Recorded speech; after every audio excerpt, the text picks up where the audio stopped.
Alors, Youssef Fendi, bonsoir. Merci d'avoir accepté l'invitation de Maroc Hebdo. Bonsoir, Abdessamad Naimi.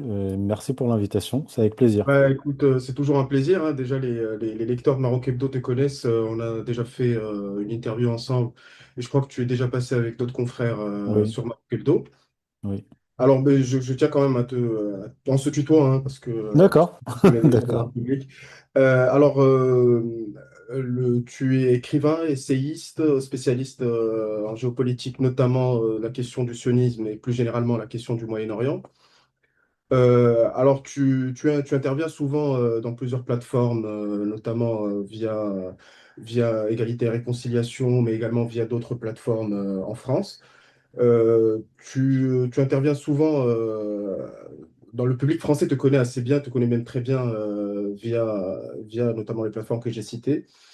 Alors bien sûr, sur Maroc Hebdo, un peu au Maroc, c'est un peu moins parce que, on va dire, tu interviens un peu moins sur la question maroco-marocaine, mais ça, on y arrivera, on va y arriver, on va peut-être y remédier.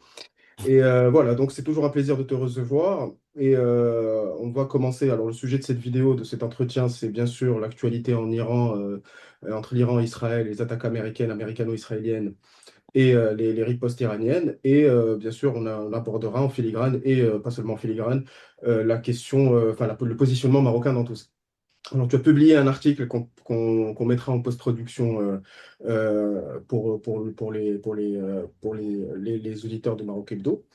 Alors bon, je vais commencer directement. Un article sur Substack, hein, juste pour Oui, sur préciser. Substack, oui, bien sûr, on mettra le lien, on Mm. mettra toutes les informations nécessaires par rapport à ça. Alors, je commence directement par rapport à l'actualité.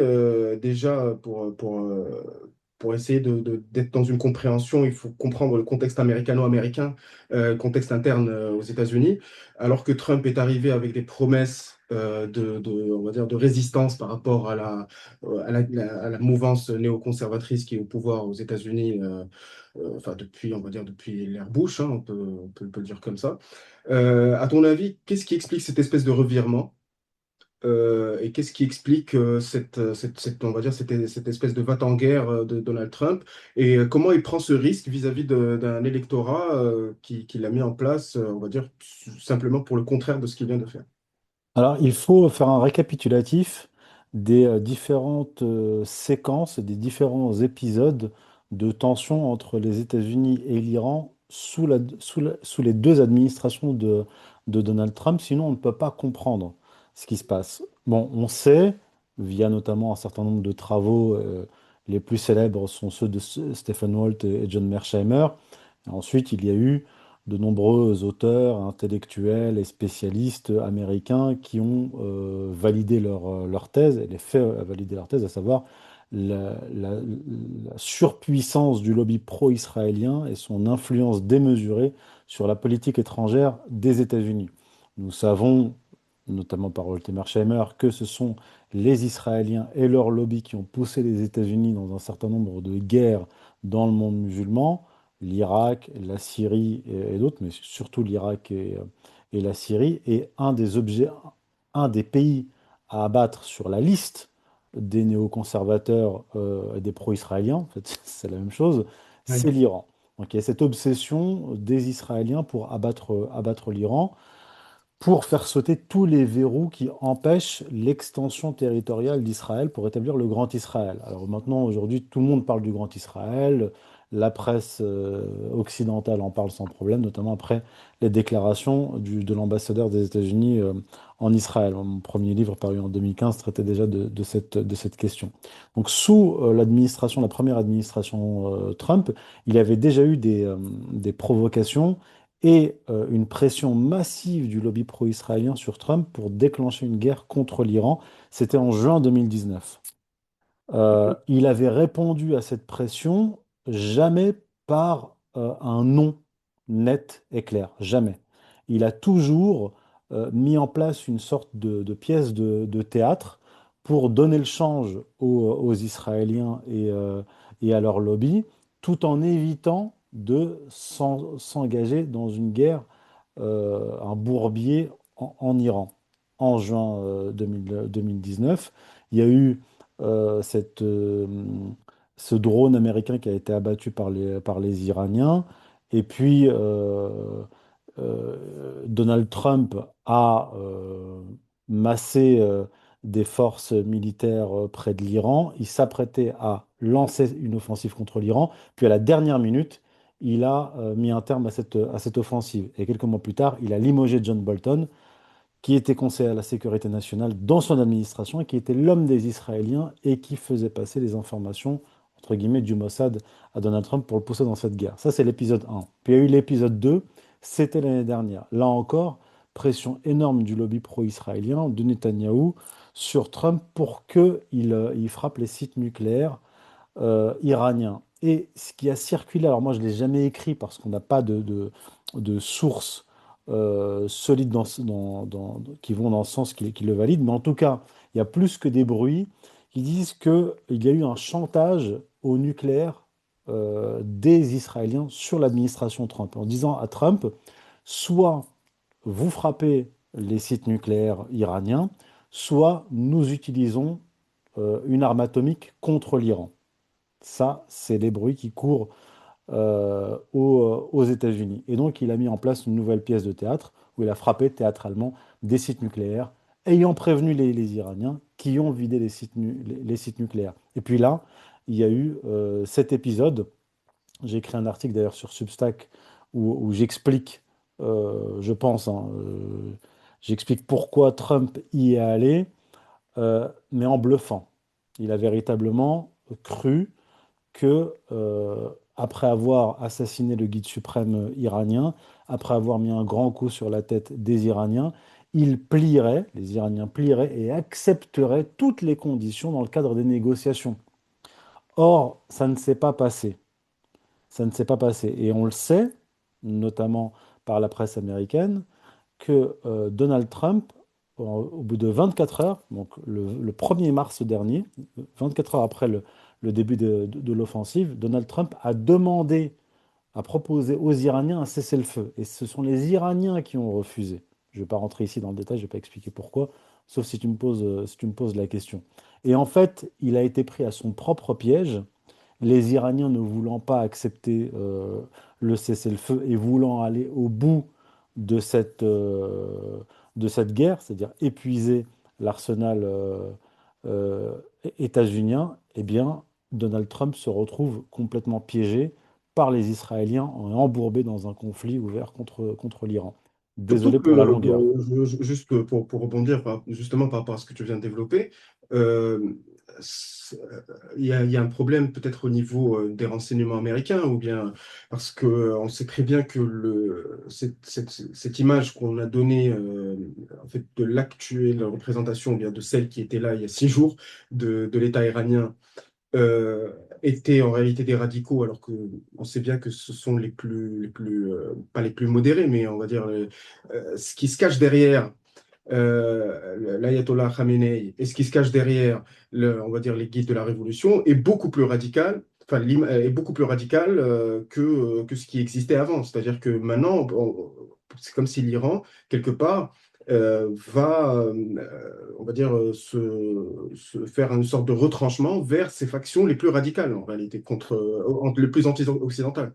Alors oui, ça c'est très important, c'est une dimension très importante. D'abord, ce qu'il faut dire, c'est que Ali Khamenei, donc le guide suprême iranien qui a été assassiné par les Israélo-Américains, on va dire cela comme ça, est celui qui a émis une fatwa interdisant la production d'armes nucléaires en Iran. Une fatwa qui date de 2003. Et donc en assassinant le guide suprême, et en ne le laissant pas mourir de sa belle mort, donc de mort naturelle, d'une certaine façon, les Israélo-Américains ont ouvert la boîte de Pandore. Le prochain guide suprême, on ne sait pas encore qui il sera, je pense, nécessairement plus radical que Ali Khamenei. Et il se pourrait bien qu'il revienne sur cette fatwa, qu'il annule cette fatwa. Ça, c'est le premier élément. Deuxième élément, de toute façon, que ce soit l'Iran ou n'importe quel pays, lorsque vous agressez un pays, comme c'est le cas, comme les Israélo-Américains sont en train de le faire contre l'Iran, vous donnez le pouvoir aux franges les plus radicales, ce qui est en fait naturel, et vous donnez le pouvoir à ceux qui ont en charge la guerre.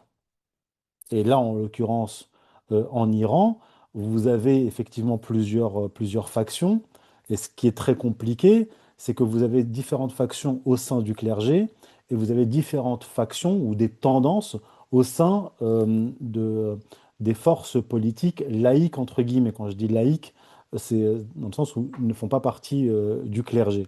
Et vous allez avoir dans le clergé ainsi que dans le système politique iranien, nécessairement les plus radicaux qui vont prendre le pouvoir, parce que là, aujourd'hui, qui est-ce qui a le pouvoir en Iran? C'est ceux qui ont en charge la guerre, c'est-à-dire ce qu'on appelle les pasdaran, les gardiens de la révolution.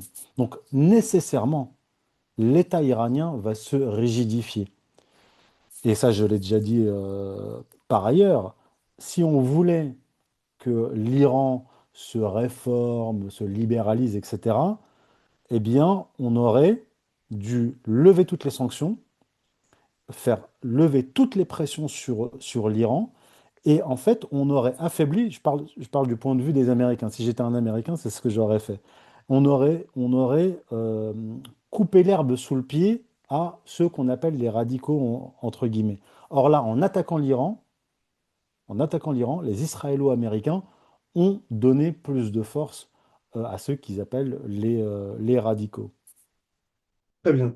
Donc, en continuant sur le sujet, alors par rapport à la riposte iranienne, alors déjà, on voit bien que les fameux experts qui passent, notamment, bon, moi je vois un peu les médias français, notamment sur LCI, bon, on a très bien vu leur expertise concernant la guerre en Ukraine et la guerre, enfin en tout cas le conflit russo-ukrainien. Donc là, on a encore droit aux grandes expertises, aux grands experts sur LCI.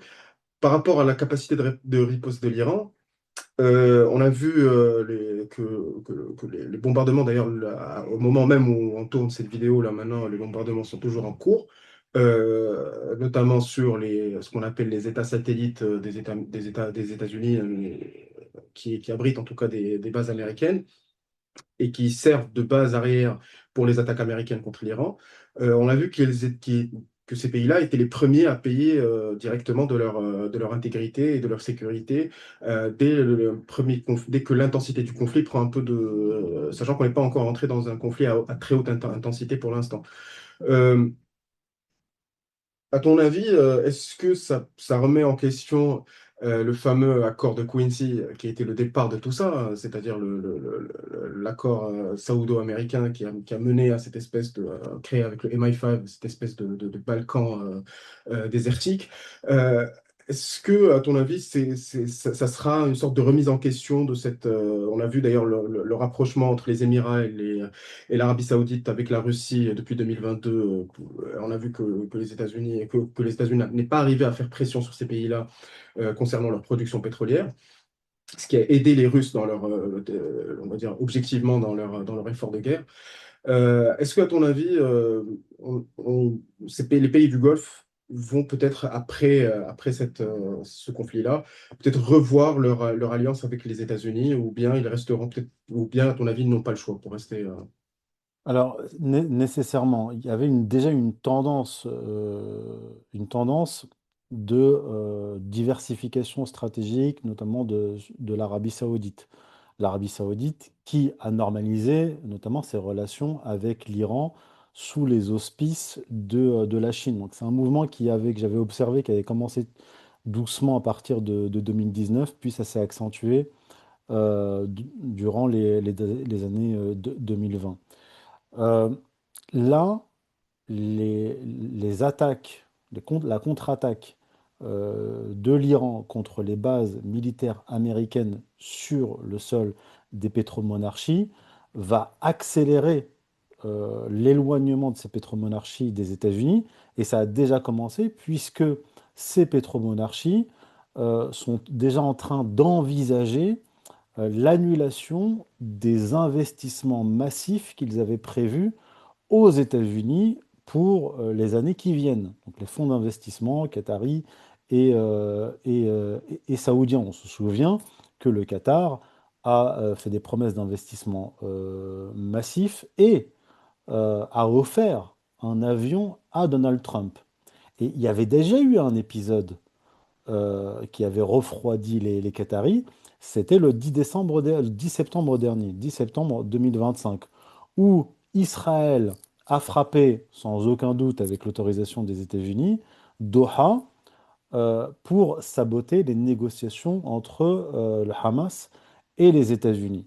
Et déjà, à l'époque, donc, le Premier ministre qatari avait dit que c'était un acte terroriste commis par Israël et se demandait publiquement si la reconfiguration, le remodelage du Proche-Orient voulu par les Israéliens, par Netanyahou, ne concernait pas aussi les pétromonarchies du Golfe. Donc, il y avait déjà ils savaient déjà qu'une menace pesait sur eux. Et là, qu'est-ce qu'on a vu? On a vu déjà, avant l'attaque iranienne, les pétromonarchies, surtout l'Arabie Saoudite et le Qatar, ont fait pression sur Trump dès le 25 janvier dernier. On fait pression sur Trump pour qu'il annule l'attaque prévue contre l'Iran. Euh, eh bien, comme je l'ai expliqué dans mon article, le Qatar et l'Arabie Saoudite, malgré les milliards qu'ils ont déjà déversés sur les États-Unis et les milliards qu'ils prévoyaient de déverser sur les États-Unis dans les prochaines années, n'ont pas fait le poids face au lobby pro-israélien. Et ils avaient averti Trump contre les conséquences catastrophiques d'une attaque contre l'Iran, parce que l'Iran avait déjà prévenu publiquement, à de nombreuses reprises ces derniers mois, même ces dernières années, que si les États-Unis attaquent l'Iran, eh bien l'Iran frapperait les bases militaires américaines logées par ces pétromonarchies. Et quand on écoute et qu'on suit la presse internationale et les communiqués officiels des pétromonarchies, on voit que les accusations qu'ils portent, les plus violentes, ne sont pas contre l'Iran. Les accusations les plus violentes sont contre les États-Unis et Israël. Israël. Surtout Israël. Surtout Israël, ouais. Puisque tout le monde sait maintenant. Avant, bon, on en parlait dans certains milieux, etc. On n'osait pas trop le dire. Mais maintenant, tout le monde le sait, tout le monde le dit. C'est Israël qui est à l'origine du chaos proche-oriental. Voilà. Oui, c'est sûr, c'est sûr. Et puis, on a vu aussi que les pétromonarchies ont, ont eu un rôle assez chaotique, notamment en Syrie et en Libye. Et ayant travaillé d'ailleurs par ailleurs main dans la main avec les réseaux israéliens pour faire tomber le régime de Bachar al-Assad et celui de Muammar Kadhafi. Donc là, quelque part, donc, on assiste à une forme de tectonique au niveau du Moyen-Orient qui est en train comme tu dis, c'est un chaos généralisé mais un chaos qui n'est même plus contrôlé comme du temps de Obama et de Hillary Clinton. Alors, en parlant de cette tectonique, justement, on va y arriver, c'est justement le positionnement du Maroc par rapport à ça. Alors, tu as écrit un article, alors, par rapport à ça, j'ai vu alors j'ai lu personnellement l'article, mais j'aimerais que tu en développes certains axes pour nos auditeurs sur Maroc Hebdo hein, en exclusivité, ce serait Avec sympathique. plaisir, avec plaisir. Merci, merci. Alors, par rapport à ça, justement, par rapport au positionnement du Maroc, alors on a vu, il y a eu un communiqué qui a été fait en première instance, et je crois qu'il y a eu un autre communiqué qui a été fait à l'occasion d'une réunion de la Ligue arabe, Ouais. qui condamne justement les frappes iraniennes contre les pays du Golfe, oui, justement, qui sont considérés par le Maroc comme des alliés, notamment les Émirats, pour des raisons bon, historiques qu'on expliquera, que nos auditeurs connaissent déjà. Euh, À ton avis, comment le Maroc, alors bien sûr, ça, c'est la guerre des communiqués, on la connaît tous. Maintenant, au-delà du discours, bon, il y aura bien sûr le contre-coup économique et bien sûr aussi un contre-coup diplomatique. À ton avis, comment le Maroc va pouvoir garder un jeu d'équilibriste tel qu'il a réussi à le faire depuis 2020, malgré on va dire la guerre de 2023 sur Gaza, depuis le 7 octobre? À ton avis, va devoir le Maroc se positionner dans ce nouveau magma? Alors, on va commencer par le communiqué, parce qu'il est très, très intéressant, pas pour ce qu'il dit, mais pour ce qu'il ne dit pas. Le communiqué du ministère des Affaires étrangères marocain, qui condamne les frappes iraniennes visant le sol des États arabes frères, donc les pétromonarchies qui abritent les bases militaires. Ce que l'on remarque, et ce que j'avais déjà dit sur X, c'est que le communiqué du ministère des Affaires étrangères marocain ne condamne pas les frappes iraniennes visant les bases militaires américaines, puisqu'en fait, les Iraniens répondent à une agression, puisqu'il y a eu une violation du droit international. Les Iraniens, en pleine négociation avec les Américains, ont été agressés par les Israéliens, puis par les Américains, donc interrompant pour la deuxième fois des négociations et violant le droit international. Donc ils ont répliqué en frappant des bases militaires. Donc le communiqué ne condamne pas les frappes contre les bases militaires américaines et il ne condamne pas non plus les frappes iraniennes contre Israël. C'est-à-dire que c'est vraiment un communiqué qui est dirigé à l'attention très précisément des monarchies du Golfe, amis et frères du Maroc. Donc ça, voilà. Donc on voit bien qu'il y a, comment dire, il y a une position d'équilibre qui est très délicate, tenue par le Maroc. Et j'en veux pour preuve la communication qu'il y a eu le 6 mars, donc la guerre commence le 28 février. Le communiqué date du 28 février, c'est-à-dire que le Maroc a tout de suite publié un communiqué et n'a pas fait d'autres commentaires, n'a pas parlé d'Israël, n'a pas parlé des États-Unis, n'a pas parlé des bases américaines. Et le 6 mars, donc quelques jours plus tard, il y a eu une communication téléphonique, un échange téléphonique entre le ministre des Affaires étrangères marocain, Nasser Bourita, et le ministre des Affaires étrangères russe, pour confirmer, donc déjà c'était pour fêter les 10 ans de l'accord signé, l'accord stratégique, partenariat stratégique signé par Vladimir Poutine et le roi du Maroc, Mohamed VI, donc les 10 ans, et aussi pour confirmer ces accords qui ont été, encore une fois, amplifiés au fil des années et encore amplifiés l'année dernière en 2025, et pour discuter de la crise actuelle et de l'actualité internationale. Donc, ils ont nécessairement discuté de ce qui se passe au Proche-Orient. Et donc, quand on prend le communiqué et ce fait, c'est-à-dire cette communication entre les deux ministres des Affaires étrangères, on voit bien qu'il y a une volonté du Maroc quand même de maintenir ses liens avec la Russie dans cette période. Or, la Russie, qui est notre partenaire stratégique, est le pays qui a donné à l'Iran les informations satellitaires extrêmement précises concernant les bases militaires euh, américaines dans ces pays-là, notamment la position des radars qui ont été détruits par les missiles iraniens. Donc en fait, le Maroc est vraiment effectivement dans une situation relativement délicate, parce que le Maroc quand même est éloigné géographiquement de ces théâtres d'opération. Il n'est pas directement concerné, pas directement impacté. Il va être impacté économiquement comme de nombreux pays à travers le monde.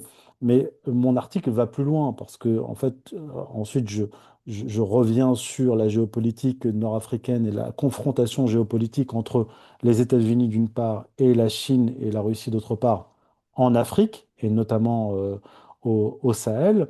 La question qui va se poser à l'avenir, pas dans le court terme ou le moyen terme, dans le long terme, c'est la relation du Maroc avec son partenaire américain et ses partenaires russes et chinois. Parce Mm. que la confrontation de ces grandes puissances en Afrique va concerner notamment le Maroc, d'autant plus qu'il risque très fortement les Américains d'être chassés du golfe Persique, suite à ce Mhm. qui vient de se passer, la destruction de leur base. Oui, c'est-à-dire que maintenant, les Américains vont chercher des zones de redéploiement. Et d'ailleurs, au Sahel, il y a des pays qui sont intéressants, d'ailleurs, qui sont à la fois des alliés très proches de la Russie, comme par exemple le Burkina Faso, hein, où il y a les bases d'Africa Corps et de l'ancienne Wagner en Afrique, et qui est en même temps un pays qui reconnaît la marocanité du Sahara et qui est qui a ouvert un consulat à Dakhla ou à Laayoune, je ne me rappelle pas, mais en tout cas dans les provinces du Sud. Donc on a des pays un peu tampons entre le Maroc et la Russie qui sont un peu qui peuvent en fait servir de base on va dire, de déploiement d'une éventuelle coopération, on va dire, sécuritaire. Parce que ce qui est important dans la région du Sahel, c'est la question sécuritaire et la question de la contrebande, de la criminalité, des réseaux terroristes, etc. Et Merci encore une fois, Sarkozy, hein. Merci Sarkozy oui, et tout ça. bien sûr, évidemment. Merci Sarkozy et merci Hillary Clinton également Et pour. BHL. Voilà. Oui, bien sûr, bien sûr. Donc voilà, donc c'est encore une fois, c'est comme tu dis, c'est toujours l'histoire en fait en fait wait and see comme disent les Américains. On verra comment les choses vont se déployer. Donc justement par rapport au contre-coup économique, comment tu vois en fait déjà il y a un problème au niveau des chaînes d'approvisionnement depuis la guerre en Ukraine. Et maintenant, avec, avec ces péripéties au niveau du détroit d'Ormuz, donc on aura des problèmes en termes d'approvisionnement énergétique, etc.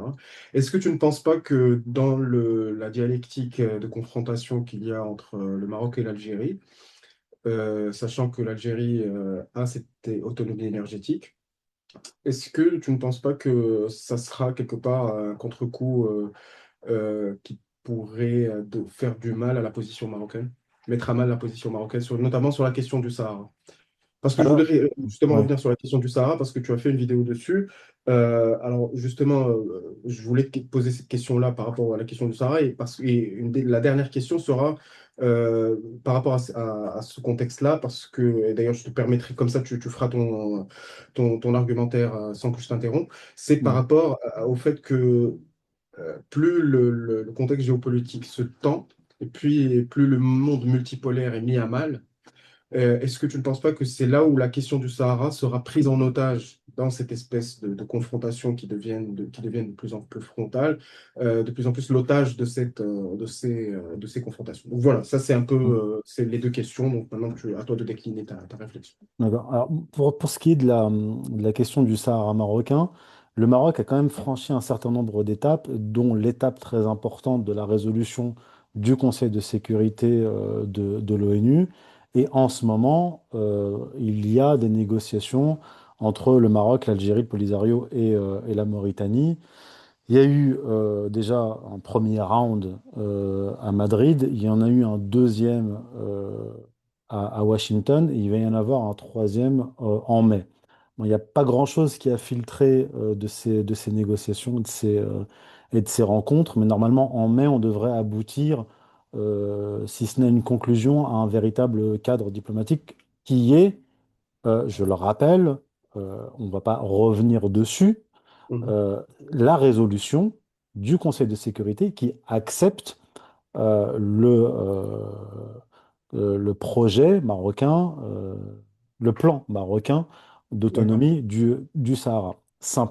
Simplement, euh, il va falloir que l'Algérie accepte ces termes et on ne sait pas où ils en sont actuellement avec les Américains. Et donc aujourd'hui, c'est aussi pour cela que le Maroc est extrêmement prudent dans ses communiqués par rapport à ce qui se passe au Proche-Orient, même s'il ne condamne pas les attaques contre les bases militaires américaines et contre Israël, c'est qu'il s'agit de ne pas s'aliéner les Américains dans une période où les Américains appuient le Maroc sur la question de la résolution du Sahara marocain. Alors, ils n'appuient pas le Maroc parce que, pour les beaux yeux du Maroc, les Américains appuient le Maroc parce qu'ils ont un autre projet à long terme pour le Maghreb et pour le Sahel. Eux, ils ont besoin que le Maroc et l'Algérie se réconcilient entre guillemets, pas parce que, ils veulent la paix entre les peuples, mais parce qu'ils ont Non, c'est pour contrer besoin, l'influence russe et chinoise, oui, bien sûr. voilà, ils ont besoin de aligner le Maroc et Et l'Algérie, qui sont l'Algérie. deux acteurs très importants pour ce qui est du Sahel et pour ce qui est même de l'Afrique. Et donc, il y a deux Oui, initiatives qui ont été la créées zone par méditerranéenne. la zone méditerranéenne et l'Afrique. Alors, il y a Oui, deux organisations, deux initiatives américaines qui vont dans ce sens-là. C'est le dialogue méditerranéen de l'OTAN, créé en 1994, et l'AFRICOM, créé par en gros le ministère de la Défense des États-Unis en 2007-2008. Donc le Maroc, si on parle du point de vue des intérêts du Maroc, le Maroc doit continuer à faire ce qu'il fait et patienter pour que cette résolution du Conseil de sécurité trouve une application très concrète. Et là, effectivement, c'est les Américains qui mènent le jeu. Et c'est dommage parce que si l'Algérie n'avait pas, disons, alimenté cette chimère de l'indépendance du Sahara et qu'on avait eu de bonnes ententes, d'une bonne entente dès le départ, quand je dis dès le Mhm. départ, c'est-à-dire dès la décolonisation, Ouais. on serait dans la position de deux États souverains qui dialoguent et qui élaborent des stratégies communes. Or là, c'est une puissance extérieure qui va venir régler nos problèmes de voisinage selon ses propres termes et Exactement. selon sa vision et Oui, sa exactement, tout à stratégie. fait. Tout à fait. D'ailleurs, c'est un peu une très grande contradiction quand on connaît un peu le sujet dans l'argumentaire algérien en général, qui dit que, surtout depuis la normalisation, depuis 2020, qui accuse le Maroc d'avoir, entre guillemets, euh, internationaliser le conflit ou bien, on va dire, amener des puissances étrangères dans la zone, dans le Maghreb. Rappelons que justement que c'est l'Algérie qui a fait de la question du Sahara une affaire de droit international. Et donc, quand on en a fait une affaire du droit international, c'est les casques bleus, c'est l'armée russe, c'est l'armée américaine. Donc, à un moment donné, quand on internationalise un conflit, ben, il devient en fait forcément une forme ben, une zone d'influence pour les puissances internationales, notamment pour la puissance atlantiste américaine. Oui, et alors, bon, il n'est jamais trop tard pour bien faire, j'ai envie de dire, quand, Inch'Allah, ce conflit sera réglé, il va falloir, comme je dis dans mon article, arriver à des relations matures entre États et essayer d'élaborer une véritable politique régionale. Parce que là, ce que l'on voit, ou sinon, on restera des pays de la périphérie auxquels les grandes puissances imposent des desiderata. Donc, ton micro est coupé, hein, je t'entends pas. Pardon, oui. Ouais. Je te dis, hein, l'Afrique du Nord ne sera jamais une centralité Voilà, géopolitique, ne sera jamais un voilà. sujet Voilà, géopolitique. et pour le devenir, il est important d'avoir une bonne entente entre les voisins et d'avoir une véritable vision et qui doit être nécessairement une vision de grand espace. Parce que là, ce que l'on voit s'affronter au niveau mondial, ce monde multipolaire, ce sont des grands blocs. C'est d'ailleurs pour cela que les États-Unis veulent constituer un grand bloc continental. Et les blocs eurasiatiques, bon, l'Europe est sortie de l'histoire puisqu'elle a été intégrée au grand espace américain.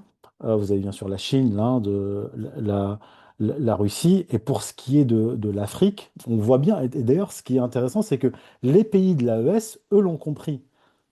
Il y a déjà en fait en Afrique un espèce d'embryon de politique, de géopolitique de grand espace. C'est-à-dire pour des pays d'Afrique, le seul moyen d'avoir une certaine autonomie, c'est nécessairement pas une fusion des États, hein, qu'on soit bien d'accord, hein, pas une fusion des États, mais une politique d'entente, de coordination euh, que j'appellerais de grand espace. Mhm. Sinon, on va subir les conséquences à l'avenir de la Mhm. confrontation entre les États-Unis et la Russie et la Chine Exact. en Afrique, au Sahel et au Maghreb. Tout à fait. Tout à fait. D'ailleurs, le Maroc un peu l'a compris, cette dynamique au niveau de l'AES, en proposant cette espèce de Donc corridor débouché. Mm. voilà, de débouché atlantique, parce qu'effectivement, le grand problème de ces pays-là, c'est que ce sont des pays enclavés et qui ne peuvent pas vraiment euh, f- jouir des potentialités de leurs ressources via des routes commerciales traditionnelles. Donc, il faut des corridors de ce type-là. Et donc, voilà, donc peut-être que le Maroc donc voilà, bah, en fait, c'est un peu comme tu dis, il faut arriver à une forme de rapport mature entre États. Mais ce sera peut-être ma dernière question pour rebondir, ce sera peut-être le sujet d'une autre interview, d'un autre débat. C'est est-ce que tu penses même malgré une victoire diplomatique au niveau du Conseil de sécurité pour le Maroc sur la question du Sahara, que l'actuelle forme de gouvernance, pour ne pas parler de régime politique, pour ne pas tomber on va dire, les catégories occidentales, euh, d'analyse politique. À ton avis, est-ce que c'est possible d'avoir, dans l'état actuel de la gouvernance en Algérie, des rapports matures, comme tu dis? Bah, je pense que, bon, je ne vais pas parler à la place de l'État algérien, mais ce que je dirais, c'est que, en fait, l'État algérien a tout intérêt à la résolution de ce conflit et aussi à l'abandon d'un logiciel postcolonial. Parce qu'en fait, le discours de l'État algérien euh, est quand même enfermé dans cette idéologie des années 60 postcoloniale, et d'ailleurs qui est en contradiction avec l'épopée décoloniale, puisque la question du Sahara marocain, c'est une question de décolonisation. Tout à fait. Le Parallèlement, Maroc de l'intégration, bien sûr, a été dépecé. Le Maroc a été dépecé et le Maroc essaye de recouvrer internationalement, même si de facto le Sahara est Oui, oui, bien marocain, sûr.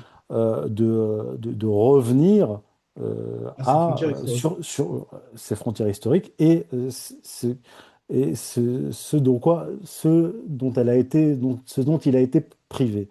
C'est ça. Mais dans les discussions, ce qui a filtré notamment, alors il faudrait vérifier, c'est que la question territoriale est importante du point de vue algérien. C'est-à-dire que d'après une source officieuse américaine, il y aurait une demande de garantie du côté algérien par rapport à la résolution du conflit, euh, que le Maroc ne demande pas n'ait pas de revendication sur le Sahara oriental. Puisqu'en fait, lorsque la France a occupé l'Algérie, la France en a fait un département. Et donc, la France a tracé des frontières à sa faveur, en faveur de la France, puisqu'il pensait qu'il resterait là éternellement, éternellement. Et à la défaveur de plusieurs pays, notamment du Maroc, qui a été amputé très largement de son territoire. Donc il y aurait aussi cette demande-là. Mais je pense que, La Tunisie aussi, c'est moins connu, mais la oui, Tunisie la aussi. Tunisie. Il y a la Tunisie, la Libye, il y a le Mali aussi. Ce qui a donné lieu aussi à des petites frictions entre la Russie et l'Algérie récemment. Dernièrement. Mais je pense que le Maroc, qui est dans une position de main tendue depuis toujours, je pense que du côté algérien, ils peuvent aboutir à une résolution sans trop de difficultés au Maroc, parce que tout ce que demande le Maroc, c'est d'arrêter d'alimenter un conflit contre lui et cesser d'essayer de le démembrer. C'est la moindre des choses. Mais si Oui.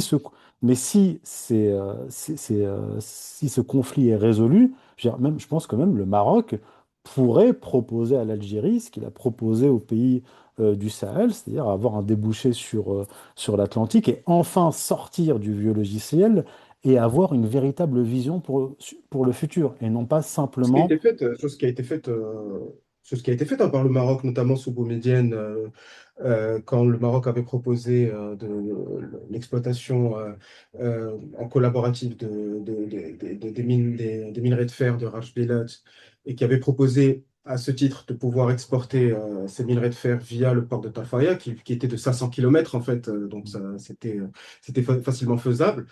Mais bien sûr, voilà, on est tombé sur des incompréhensions et des rendez-vous manqués de l'histoire qui font que le conflit continue à... La vraie question qui se pose, c'est qu'est-ce que vous voulez pour le futur?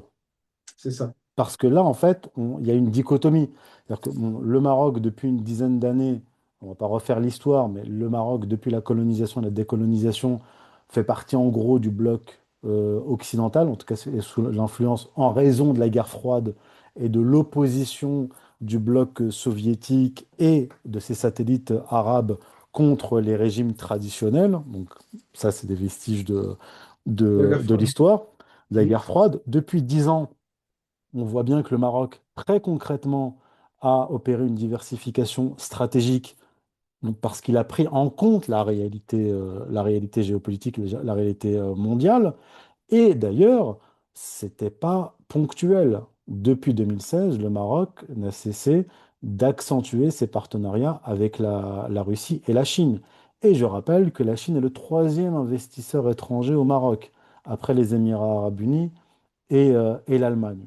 Donc, du côté du Maroc, bon, on regarde vers l'avenir et je pense qu'il n'y a pas de naïveté au Maroc dans le sens où on sait très bien qu'il est dangereux d'avoir les deux pieds dans le bloc occidental, sous l'influence américaine et en partenariat avec Israël, qui sont des bouts de feu et qui mènent le chaos partout dans le monde, partout où ils mettent les pieds. Du côté algérien, je pense qu'il faut vraiment sortir, comme j'ai dit, de ce logiciel-là, de ce discours colonial, enfin post-colonial, et de regarder sans cesse vers le passé et des récriminations, etc. La question, c'est quel est, quels sont les objectifs, quelle est votre vision de l'avenir? Je pense qu'au Maroc, le Maroc en a une, même si je ne suis pas d'accord avec tout ce qui se fait. J'avais critiqué la normalisation, pas d'un point de vue moral, mais d'un point de vue du réalisme, du point de vue du réalisme politique.